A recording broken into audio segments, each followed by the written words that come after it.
News TV 99 news కి స్వాగతం. బులెటిన్లో ముందుగా హెడ్లైన్స్. పంచకట్లో ప్రధాని మోదీ ఎన్నికల ఫలితాల్లో బీజేపీ హవాపై కీలక ప్రసంగం. భయం నీడ నుండి బెంగాల్ విముక్తి పొందిందని వెల్లడి.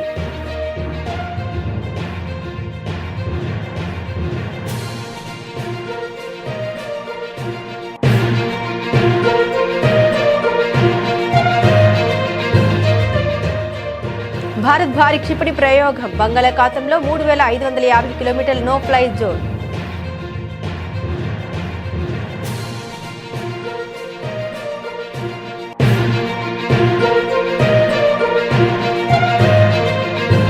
తమిళనాడు రాజకీయాల్లోకి విజయ్ గ్రాండ్ ఎంట్రీ. పోటీ చేసిన 2 నియోజకవర్గాల్లోనూ విజయం.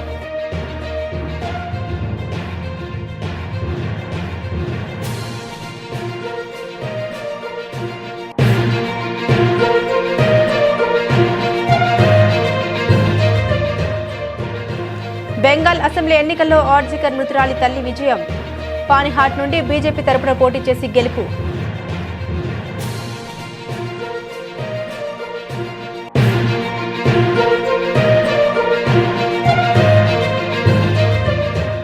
ముఖ్యమంత్రి రేవంత్ రెడ్డిని కలిసిన anti Jawahar Nagar dump yard JAC. Dump యార్డ్ను తరలించాలని విజ్ఞప్తి.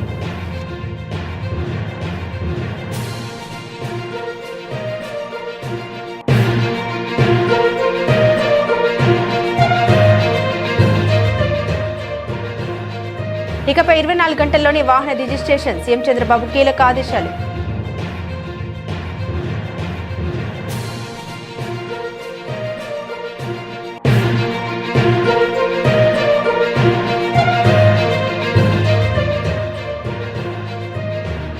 అకాల వర్షాల నేపథ్యంలో తెలంగాణ సర్కార్ హై అలర్ట్. ఉన్నతాధికారులతో మంత్రి ఉత్తమ్ కుమార్ రెడ్డి వీడియో కాన్ఫరెన్స్.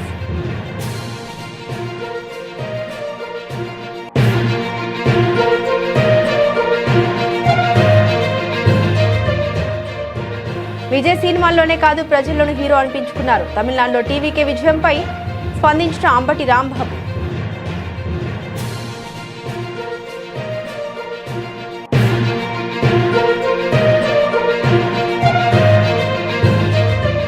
కాంగ్రెస్ ప్రభుత్వం వచ్చిన తర్వాత రైతుని చచ్చే వరకు వేధిస్తుంది. సంచలన ఆరోపణ చేసిన మాజీ మంత్రి కేటీఆర్.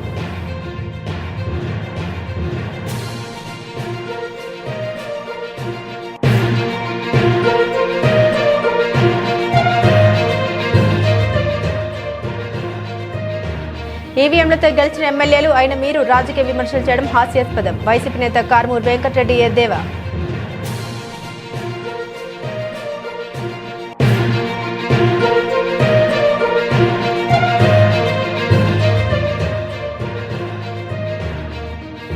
వాంకడేలో లక్నోపై 6 వికెట్ల తేడాతో ముంబై గెలుపు. 229 పరుగుల భారీ లక్ష్యాన్ని సునాయాసంగా ఛేదించిన ముంబై.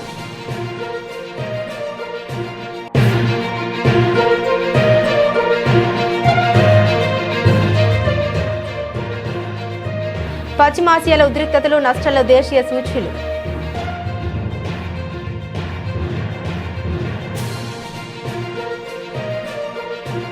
పశ్చిమ బెంగాల్ సహా 5 రాష్ట్రాల అసెంబ్లీ ఎన్నికల్లో బీజేపీ ప్రదర్శించిన అద్భుతమైన పనితీరుపై ప్రధానమంత్రి నరేంద్ర మోదీ హర్షం వ్యక్తం చేశారు. బెంగాల్లో పార్టీకి లభించిన అపూర్వ విజయం వల్ల రాష్ట్రాన్ని భారత్లో అంతర్భాగంగా ఉంచేందుకు పోరాడిన డాక్టర్ శ్యామప్రసాద్ ముఖర్జీ ఆత్మకు ఎంతో శాంతి చేకూరి ఉంటుందని ఆయన భావోద్వేగంగా వ్యాఖ్యానించారు. సోమవారం ఢిల్లీలోని బీజేపీ ప్రధాన కార్యాలయంలో జరిగిన విజయోత్సవ సభలో ఆయన పార్టీ కార్యకర్తలను ఉద్దేశించి సుదీర్ఘంగా ప్రసంగించారు. ఈ కార్యక్రమానికి ఆయన పంచకట్లో రావడం ప్రధాన ఆకర్షణగా నిలిచింది. బెంగాల్ రాజకీయ సంస్కృతిలో మార్పు రావాల్సిన అవసరం ఉందని ప్రధాని మోదీ అన్నారు. గతంలో బెంగాల్ ఎన్నికల కంటే హింస, భయానక వాతావరణం, అమాయకుల మరణాలు అనే వార్తలు వచ్చేవి. కానీ ఈసారి ప్రశాంతంగా ఓటింగ్ జరిగింది.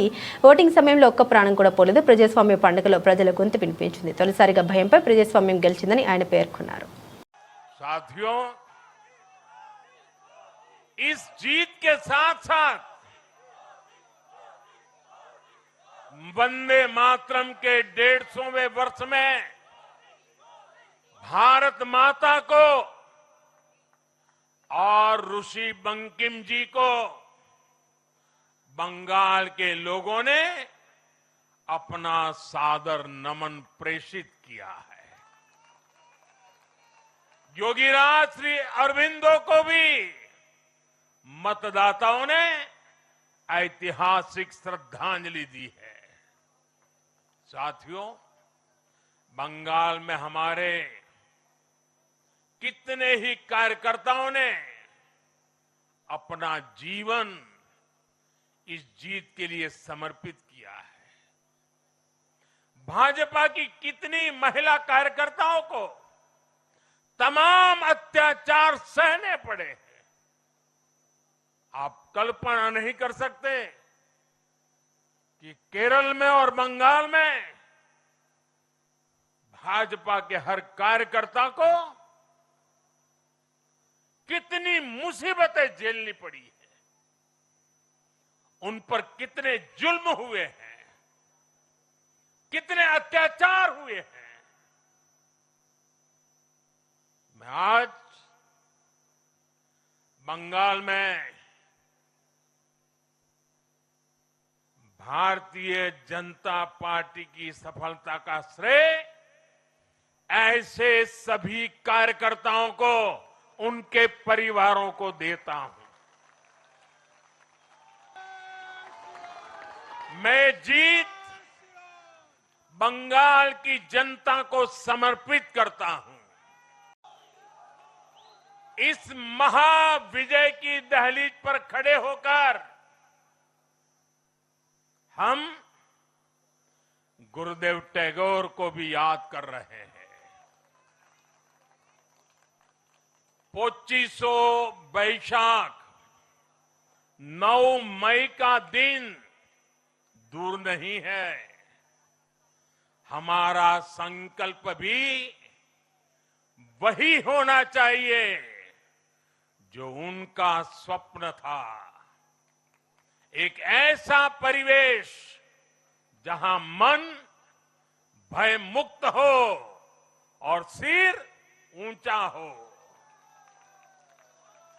और बीजेपी बंगाल में ऐसा भय मुक्त वातावरण बनाकर दिखाएगी, ये मोदी की गारंटी है।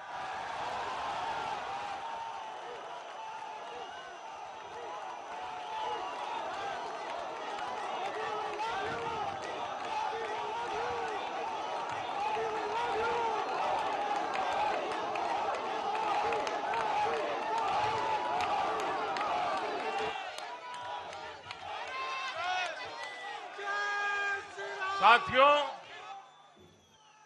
बंगाल के ये चुनाव एक और वजह से बहुत खास रहे हैं। आप याद कीजिए, बंगाल चुनाव के समय कैसी खबरें आती थी। हिंसा, डर और निर्दोष लोगों की मौतें। लेकिन इस बार पूरे देश ने एक नई खबर सुनी। पश्चिम बंगाल में शांतिपूर्ण मतदान हुआ। पहली बार ऐसा हुआ कि चुनावी हिंसा में एक भी निर्दोष नागरिक की जान नहीं गई। लोकतंत्र के इस महापर्व में बंदूक की आवाज नहीं, जनता जनार्दन की आवाज गूंजी। पहली बार डर नहीं, लोकतंत्र जीता है। భారత రక్షణ వ్యవస్థ తన సామర్థ్యాన్ని మరోసారి ప్రపంచానికి చాటి చెప్పేందుకు సిద్ధమవుతుంది. బంగాళాఖాతంలో సుదీర్ఘ శ్రేణి క్షిపణిని పరీక్షించేందుకు ఏర్పాటు చేస్తుంది. ఇందులో భాగంగా ఏప్రిల్ 25 నుండి మే 6 వరకు సుమారు 3550 కిలోమీటర్ల పరిధిలోని సముద్ర జలాల్ని డేంజర్ జోన్గా ప్రకటిస్తూ నోటీస్ టు ఎయిర్మెన్ జారీ చేసింది. రక్షణ వర్గాల సమాచారం ప్రకారం ఈ నోటం జారీ చేసిన దూరాన్ని బట్టి ఇది అగ్ని 4 ఇంటర్మీడియట్ రేంజ్ బాలిస్టిక్ మిసైల్ ప్రయోగమయ్యే అవకాశం ఉంది. అగ్ని 4 క్షిపణి 3500 నుండి 4000 కిలోమీటర్ల దూరంలోని లక్ష్యాలను ఛేదించగలదు. 2 దశల ఘన ఇంధనంతో పనిచేసే ఈ క్షిపణి 1000 కిలోల అణు వార్ హెడ్ ను మోసుకెళ్లగలదు. ఇది భారత అణుత్రయంలో అత్యంత కీలకమైన అస్త్రం. ఈ పరీక్ష సమయం కూడా ప్రాధాన్యం సంతరించుకుంది. గత ఏడాది మే 2025లో నిర్వహించిన ఆపరేషన్ సింధూర్ మొదటి వార్షికోత్సవంతో ఈ పరీక్ష తేదీలు ఏకీభవించడం గమనార్హమైతే రక్షణ మంత్రిత్వ శాఖ దీనిపై అధికారికంగా స్పందించినప్పటికీ క్షిపణి సామర్థ్యాన్ని పరీక్షించడంతో పాటు తమ సంసిద్ధతను శత్రు దేశాలకు తెలియజేయడమే ఈ ప్రయోగం ఉద్దేశమని వ్యూహాత్మక విశ్లేషకులు భావిస్తున్నారు.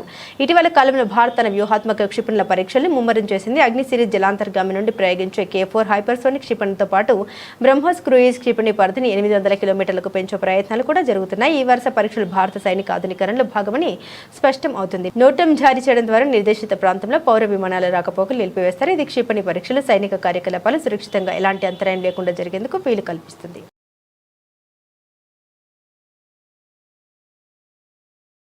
ప్రముఖ నటుడు తమిళగ వెట్రికాలక మధురేత దళపతి విజయ్ తన రాజకీయ రంగేట్రాన్ని ఘనంగా చాటారు. తొలిసారి ఎన్నికల బరిలో దిగిన ఆయన పోటీ చేసిన 2 నియోజకవర్గాల్లోనూ భారీ మెజారిటీతో విజయం సాధించి తమిళనాడు రాజకీయాల్లో సంచలనం సృష్టించారు. పెరంబూరు, తిరుచారిపల్లి ఈస్ట్ స్థానాల నుండి గెలుపొంది అసెంబ్లీలో అడుగుపెట్టబోతున్నారు.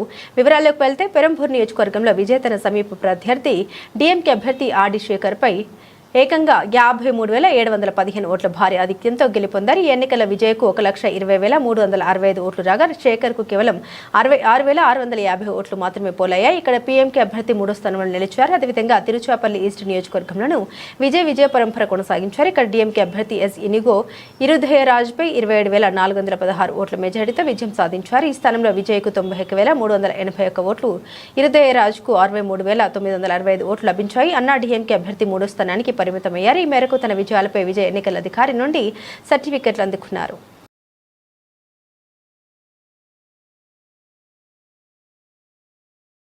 ఆర్జికర్ ఆసుపత్రి అత్యాచార ఘటనలో మృతి చెందిన జూనియర్ వైద్యురాలి తల్లి రత్న దేవనాథన్ పశ్చిమ బెంగాల్ అసెంబ్లీ ఎన్నికల్లో విజయం సాధించారు. పాణిహాట్ నియోజకవర్గం నుండి బీజేపీ అభ్యర్థిగా పోటీ చేసిన ఆమె సమీప తృణమూల్ కాంగ్రెస్ పార్టీ అభ్యర్థి తీర్థాంకర్ ఘోష్పై 28,836 ఓట్ల ఆధిక్యంతో గెలుపొందారు. రత్న దేవనాథ్కు 87,977 ఓట్లు రాగా తీర్థాంకర్కు 59,141 ఓట్లు నమోదయ్యాయి. బీజేపీ అభ్యర్థిగా ఆమె 50% పైగా ఓట్లు సాధించడం గమనార్హం. దాదాపు 2 దశాబ్దాలుగా పాణిహాట్ నియోజకవర్గం తృణమూల్ కాంగ్రెస్ పార్టీకి కంచుకోటగా ఉంది. 2001, 2011, 2016, 2021 అసెంబ్లీ ఎన్నికల్లో ఆ పార్టీ సీనియర్ నాయకుడు నిర్మల్ ఘోష్ వరుసగా విజయాలు సాధిస్తూ వచ్చారు. ఈసారి తృణమూల్ పార్టీ బీజేపీ అభ్యర్థి రత్న దేవనాథ్పై తీర్థంకర్ను బరిలోకి దింపినప్పటికీ ఓటమి తప్పలేదు. Hyderabad Jawahar Nagar anti dumping yard joint action committee ప్రతినిధులు ముఖ్యమంత్రి రేవంత్ రెడ్డిని కలిసి వినతి పత్రం సమర్పించారు. డంపింగ్ యార్డ్ను జవహర్ నగర్ నుండి తరలించాలని విజ్ఞప్తి చేశారు. లోక్సభ సభ్యులు Etela Rajender, MLA Malla Reddy, anti dumping yard JAC chairman doctor B Shankar Narayana, స్థానిక నాయకులు తోటకూర వజ్రేష్ యాదవ్, మాజీ ఎమ్మెల్యే సుధీర్ రెడ్డి, సింగిరెడ్డి హరివర్ధన్ రెడ్డితో పాటు జేఏసీ ఇతర ప్రతినిధులు ఉన్నారు. రాష్ట్రంలో వాహన రిజిస్ట్రేషన్ల ప్రక్రియలో విప్లవాత్మక మార్పులకు ముఖ్యమంత్రి చంద్రబాబు శ్రీకారం చుట్టారు. వాహనం కొనుగోలు చేసిన చోటే రిజిస్ట్రేషన్ పూర్తి చేసేలా వాహన డీలర్లనే అదనపు రిజిస్ట్రేషన్ అథారిటీగా గుర్తిస్తూ కీలక నిర్ణయం తీసుకున్నారు. ఈ విధానం ద్వారా కేవలం 24 గంటల్లోనే రిజిస్ట్రేషన్ ప్రక్రియ పూర్తి కావాలని, ప్రజలకు ఎలాంటి జాప్యం, ఇబ్బందులు లేకుండా చూడాలని ఆయన అధికారులను స్పష్టంగా ఆదేశించారు. ఈ నిర్ణయంతో వాహనదారులు రిజిస్ట్రేషన్ కోసం రవాణా శాఖ కార్యాలయాల చుట్టూ తిరగాల్సిన అవసరం తప్పనుంది. సచివాలయంలోని రియల్ టైమ్ గవర్నెన్స్ సొసైటీ కేంద్రం నుండి వివిధ శాఖల పనితీరుపై ముఖ్యమంత్రి చంద్రబాబు నాయుడు ఉన్నత స్థాయి సమీక్ష నిర్వహించారు. ఈ సందర్భంగా ఆయన మాట్లాడారు. ప్రభుత్వ సేవలు ప్రజలకు మరింత వేగంగా, పారదర్శకంగా అందాలని, అందుకు అనుగుణంగా అధికారులు వినూత్న ఆలోచన చేయాలని దిశానిర్దేశం చేశారు.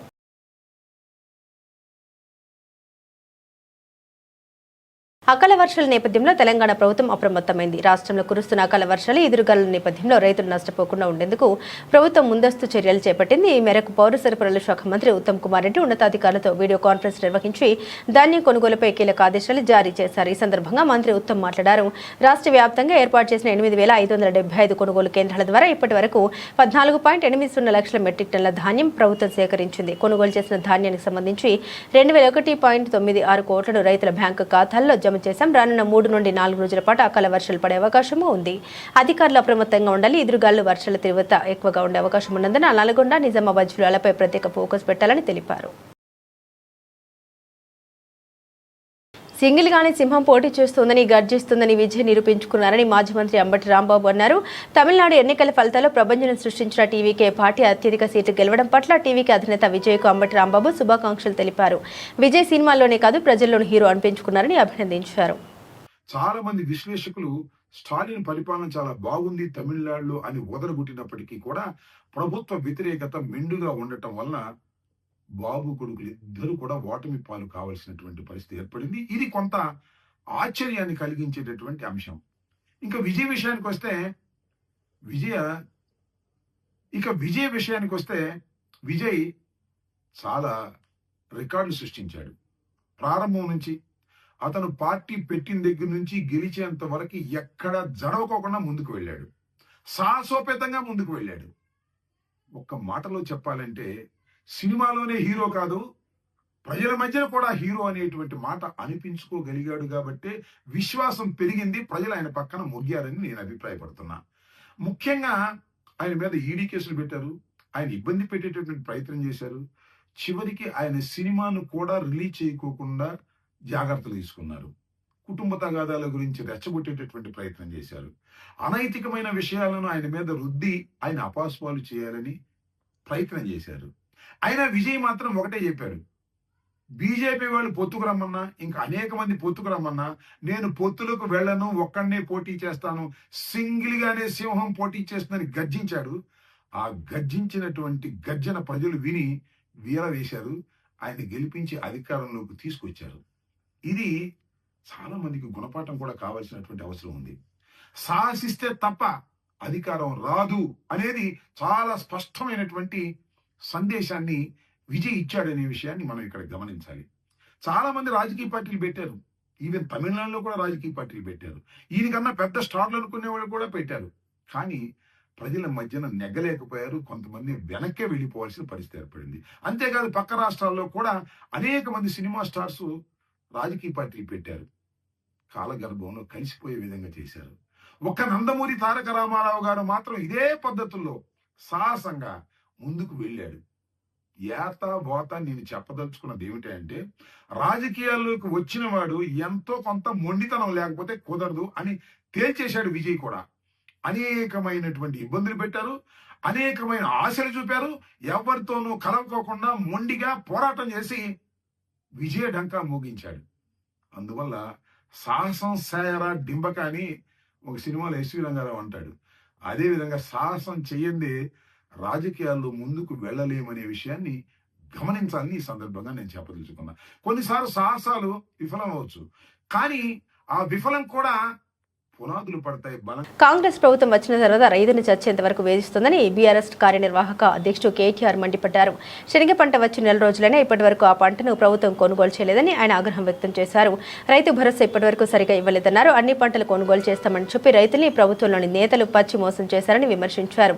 సీఎం కేసీఆర్ హయాంలో 11 సార్లు రైతు బంధు వేశారని కేటీఆర్ గుర్తు చేశారు. ధాన్యం కొనుగోలు చేయవద్దని ప్రభుత్వం ఆలోచన అని తెలిపారు. రాష్ట్రంలో ఏ పంట కూడా సరిగ్గా కొనుగోలు చేయడం లేదంటూ ప్రభుత్వ తీరుని ఈ సందర్భంగా ఆయన ఎండగట్టారు. 95 లక్షల మెట్రిక్ టన్నుల వరి కొనుగోలు చేయాల్సి ఉండగా కేవలం 9 లక్షల మెట్రిక్ టన్నుల ధాన్యమే కొనుగోలు చేశారని తెలిపారు. వాళ్ళ పరిస్థితులు ఎట్లా ఉన్నాయి తెలంగాణ రాష్ట్రంలో అంటే, కేసీఆర్ గారి ప్రభుత్వంలో ఆనాడు కేసీఆర్ గారు తీసుకొచ్చిన విప్లవాత్మకమైన వ్యవసాయ విధానాల వల్ల రైతు బంధు లాంటి పథకం కానీ, 24 గంటలు వ్యవసాయానికి ఉచితంగా విద్యుత్ ఇచ్చే కార్యక్రమం కానీ, పెద్ద ఎత్తున చెరువులను మిషన్ కాకతీయలో టేకప్ చేయడం కానీ, అట్లాగే నీటి వనరులను గోదావరి కానీ కృష్ణా కానీ సద్వినియోగం చేసుకోవడంలో కానీ ఇవన్నీ చేయడం వల్ల కేసీఆర్ గారి ప్రభుత్వంలో మన రాష్ట్రం పంజాబ్ను హర్యానాను తలదన్ని వ్యవసాయంలో నెంబర్ 1గా నిలిచింది. మరి వాళ్ళ రేవంత్ రెడ్డి గారి హయాంలో ఎట్లా ఉంది అంటే, బీహార్ను ఉత్తరప్రదేశ్ను తలదన్ని నేరాలలో మన రాష్ట్రం నెంబర్ 1గా నిలిచే ఒక దౌర్భాగ్యపు పరిస్థితి దాపురించిందని చెప్పక తప్పడం లేదు. ఎన్నడూ కరీంనగర్ చరిత్రలో, నేను కూడా ఇక్కడ పుట్టినవాడిని, ఇక్కడ చదువుకున్నవాడిని 2-3 ఏళ్లు. కరీంనగర్లో నేను దాదాపుగా నాకు 45 ఏళ్ల సంబంధం ఉంది కరీంనగర్తో. ఈ కరీంనగర్ పట్టణంలో నాకు బుద్ధి తెలిసినప్పటి నుంచి ఇక్కడున్న పెద్దలు కూడా అందరిని అడిగినాను, జీవన్ రెడ్డి గారిని, కమలాకర్ గారిని, ఇంకా మా సోదరులందరినీ, ఎప్పుడన్నా ఎన్నడన్నా ఇట్లాంటి సంఘటన గురించి మీరు విన్నారా? 5 తుపాకులతో 5గురు ముష్కరులు వచ్చి ఒక వ్యాపార సముదాయంలో చొరబడి భయభ్రాంతులకు గురి చేసి దాదాపు 4-5 కోట్ల రూపాయల విలువైన సంపద దోచుకోవడమే కాకుండా 32 గంటలైనా పత్తాలేరు వాళ్ళని పట్టుకునే పరిస్థితి లేదంటే ఎంత దౌర్భాగ్యమైన పరిస్థితిలో రాష్ట్ర ప్రభుత్వం ఉన్నది, ఎంత హీనమైన పరిస్థితిలో ఈ నగరంలో పోలీసింగ్ వ్యవస్థ ఉన్నది, దాన్ని బట్టి చెప్పవచ్చు. శాంతి భద్రతలను పర్యవేక్షించాల్సిన రాష్ట్ర హోంశాఖ గౌరవ ముఖ్యమంత్రి గారి చేతిలోనే ఉన్నది. మరి ముఖ్యమంత్రి గారు ఏం చేస్తున్నట్టు, ఆయన కింద పనిచేస్తున్న పోలీసులు ఏం చేస్తున్నట్టు దీన్ని బట్టి అర్థం చేసుకోవచ్చు. ఈవీఎంలతో గెలిచిన ఎమ్మెల్యేలు అయినా మీరు రాజకీయ విమర్శలు చేయడం హాస్యాస్పదంగా ఉందని వైఎస్ఆర్సీపీ రాష్ట్ర అధికార ప్రతినిధి కారుమూరు వెంకటరెడ్డి అన్నారు. 14 ఏళ్లుగా సీఎంగా ఉన్న బాబు ఇలాంటి యాడ్స్ గతంలో ఎందుకు ఇవ్వలేదో కూడా వివరిస్తే బాగుండేదని ఎద్దేవా చేశారు. ఈ సరికొత్త తొరబడి కారణం మాజీ సీఎం వైఎస్ జగన్ అని, నాడు జగన్ తీసుకొచ్చిన సంస్కరణ కారణంగానే ఈ ఫలితాలు వస్తున్నాయని పేర్కొన్నారు. నాడు నేడులో భాగంగా 38,000 స్కూళ్లు బాగు చేశారని, విద్యారంగానికి దాదాపు 71,000 ఖర్చు చేశారని గుర్తు చేశారు. ఇవన్నీ చేయడం వల్లే నేడు ఈ ఫలితాలు వస్తున్నాయి. ఈ మాటలు ఆ విద్యార్థులే చెబుతున్నారని వెంకటరెడ్డి తెలిపారు.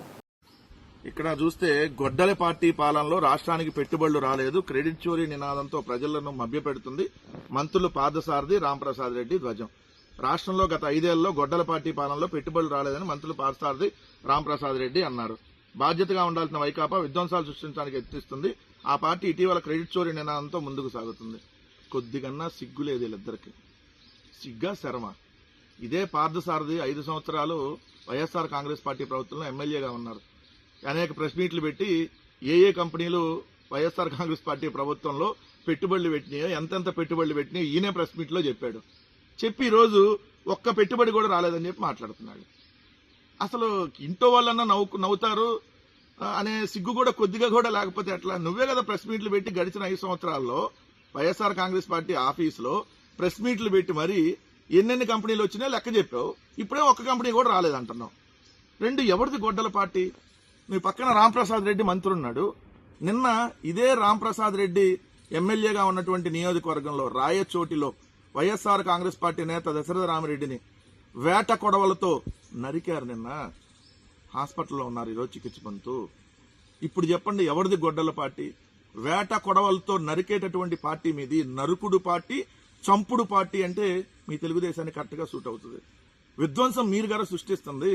మనుషుల్ని బతికుండగానే కొడవలతో నరికి నరికి నరికి చంపేటటువంటి పార్టీ మీది. వంగవీటి రంగా గారి దగ్గర నుంచి పెంగళ దశరథరామ్ గారి దాకా, మల్లెల బాబ్జీ గారి దగ్గర నుంచి ఏదైతే అనేక మంది నాయకుల్ని, జర్నలిస్టుల్ని, వైఎస్ రాజారెడ్డి గారిని, వీళ్ళందరినీ చంపించినటువంటి పార్టీ తెలుగుదేశం పార్టీ. అంతెందుకు మీరు అధికారంలోకి వచ్చిన ఈ 2 సంవత్సరాల్లో 22 రాజకీయ హత్యలు చేయించారు. మొత్తంగా 760 హత్యలు జరిగినాయి మీ హయాంలో. మరి ఎవరు ఎన్నిటికీ ఈ హత్యలకు సంబంధించి? మీరు మళ్ళీ అవతల వాళ్ళని గొడ్డల పార్టీ అంటారు. మీరు ఒక ఉగ్రవాద సంస్థ నడుపుతూ రాజకీయ పార్టీని నడపకుండా ఒక ఉగ్రవాద సంస్థని, ఒక ఉగ్రవాద ప్రేరేపిత చర్యలను మీరు చేయిస్తూ ఇలా మనుషుల్ని చంపుతూ నరుకుతూ నరుకుడు చంపుడు పార్టీగా పేరు తెచ్చుకొని సిగ్గు శర మొత్తం వదిలేసి మళ్ళీ అవతల వాళ్ళ మీద విమర్శలు చేస్తున్నారా? ఇంకొక ఆయన ఎవరో ఉన్నారు, ఈయన మంత్రి ఉన్నాడైనా ఎమ్మెల్యే. వైకాపా ముమ్మాటికి గొడ్డల పార్టీనే. గుంటూరు తూర్పు ఎమ్మెల్యే నజీర్ అహ్మద్ ధ్వజం. నువ్వు ముందు వాట్సాప్ వీడియో కాల్లోనే ఆడియో కాల్ చేసుకుని నీకెందుకు ఇవన్నీ? ముందు నీ వాట్సాప్ రాసలేళ్ల గురించి ఏందో చెప్పు, అమ్మాయిలతో నీ వీడియోల వ్యవహారం ఏందో చెప్పు. నువ్వు కూడా మాట్లాడేవాడివే. ఏం చేస్తాం? ఈవీఎంలు 164 మంది గెలిచారు, బరి తెగించి ఇష్టం వచ్చినట్టుగా వ్యవహరిస్తున్నారు. ప్రజా తీర్పుతో వచ్చిన వాళ్ళైతే ఇలా వ్యవహరించరు కదా.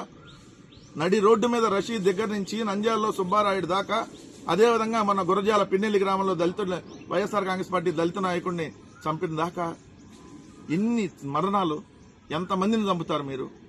మీరే చంపుతూ అవతల వాళ్ళని గొడ్డల పార్టీ అంటున్నారు. మీరే దాడులు చేస్తూ, మీరే కత్తులు తీసుకొని స్వైర వ్యవహారం చేస్తూ, మీరే ఏదైతే బాంబులు వేసి చంపుతూ, మీరే గొడ్డలు పెట్టి నరుకుతూ అవతల వాళ్ళని గొడ్డల పార్టీ అంటున్నారు. ఎంతకంటే దిక్కుమాలతనం ఇంకోటి ఉందా? ఈ 2 సంవత్సరాల్లో వీళ్ళు అసలు పరిపాలన అనేది పూర్తిగా వదిలేసి ఇదిగోండి ఇలా విమర్శలు. ఏదన్నా వైఎస్ఆర్ కాంగ్రెస్ పార్టీ ప్రశ్నిస్తే వాళ్ళని గొడ్డల పార్టీ అంటారు. అయ్యా ఏమయ్యా డీజిల్ పెట్రోల్ ఎందుకు ఆంధ్రప్రదేశ్లోనే కొరత వచ్చిందంటే మీది గొడ్డల పార్టీ అంటారు. ఎవరిది గొడ్డల పార్టీ? మాది గొడ్డల పార్టీ కాదు, మీది ఉగ్రవాదుల పార్టీ.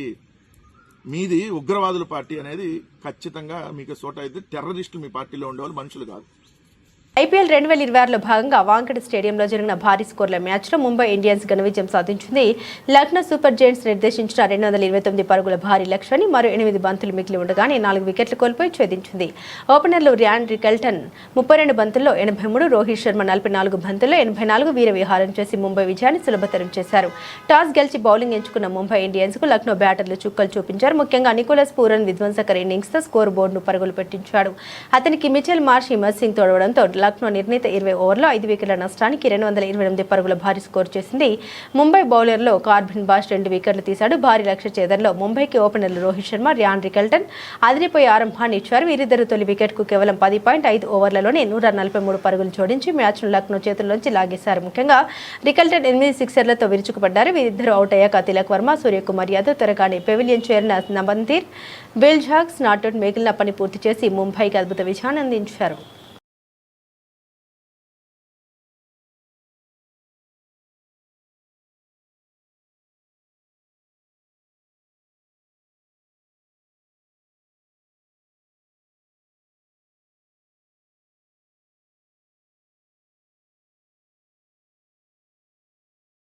పశ్చిమాసియాలో ఉద్రిక్తత కారణంగా అంతర్జాతీయ విపణిలో ముడి చమురు ధరలు పెరిగాయి. బ్రెంట్ క్రూడ్ ఆయిల్ బారెల్ ధర $115 దాటింది. అమెరికా, ఇరాన్ మధ్య ఉద్రిక్తత మళ్లీ పెరుగుతుండటంతో ముదుపర్లు అప్రమత్తంగా వ్యవహరిస్తున్నారు. ఈ నేపథ్యంలో సెన్సెక్స్, నిఫ్టీ నష్టాలు కదలాడుతున్నాయి.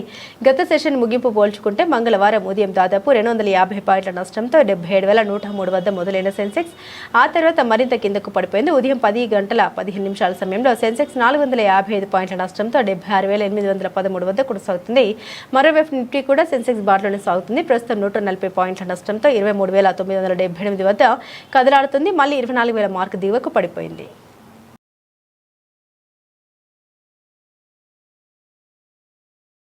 బులెటిన్ ముగించే ముందు హెడ్లైన్స్ మరోసారి. పంచకట్లో ప్రధాని మోదీ ఎన్నికల ఫలితాల్లో బీజేపీ హవాపై కీలక ప్రసంగం. భయం నీడ నుండి బెంగాల్ విముక్తి పొందిందని వెల్లడి.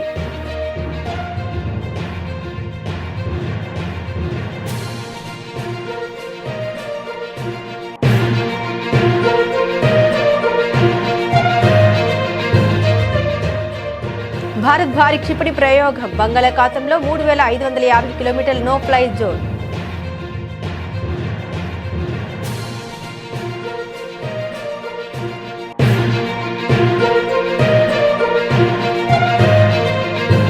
తమిళనాడు రాజకీయాల్లోకి విజయ్ గ్రాండ్ ఎంట్రీ. పోటీ చేసిన 2 నియోజకవర్గాల్లోనూ విజయం.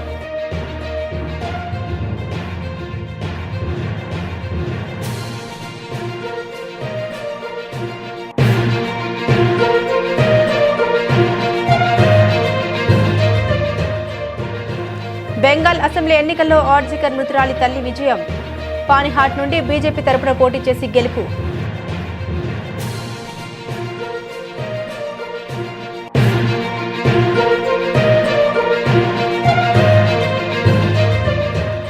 ముఖ్యమంత్రి రేవంత్ రెడ్డిని కలిసిన anti Jawahar Nagar dump yard JAC. Dump యార్డ్ను తరలించాలని విజ్ఞప్తి.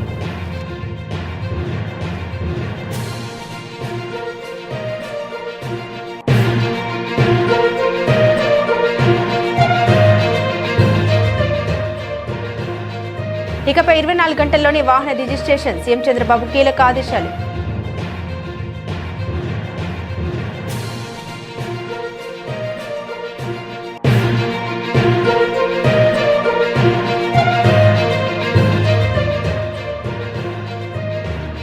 అకాల వర్షాల నేపథ్యంలో తెలంగాణ సర్కార్ హై అలర్ట్.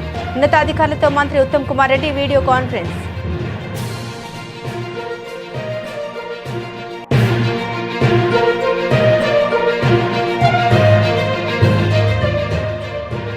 విజయ్ సినిమాల్లోనే కాదు ప్రజల్లోనూ హీరో అనిపించుకున్నారు. తమిళనాడులో టీవీకే విజయంపై స్పందించిన అంబటి రాంబాబు.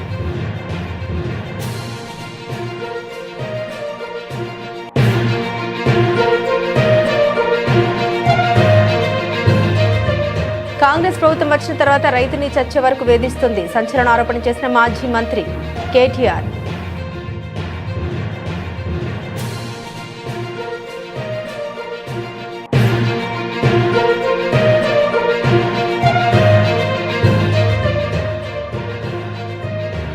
ఈవీఎంలతో గెలిచిన ఎమ్మెల్యేలు అయిన మీరు రాజకీయ విమర్శలు చేయడం హాస్యాస్పదం. వైసీపీ నేత కారుమూరి వెంకటరెడ్డి ఎద్దేవా.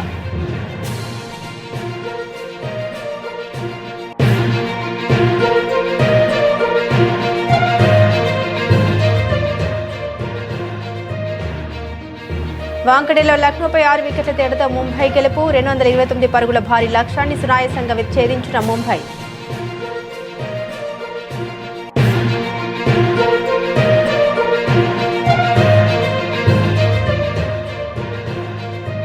పశ్చిమాసియాలో ఉద్రిక్తతలు, నష్టాల్లో దేశీయ సూచీలు.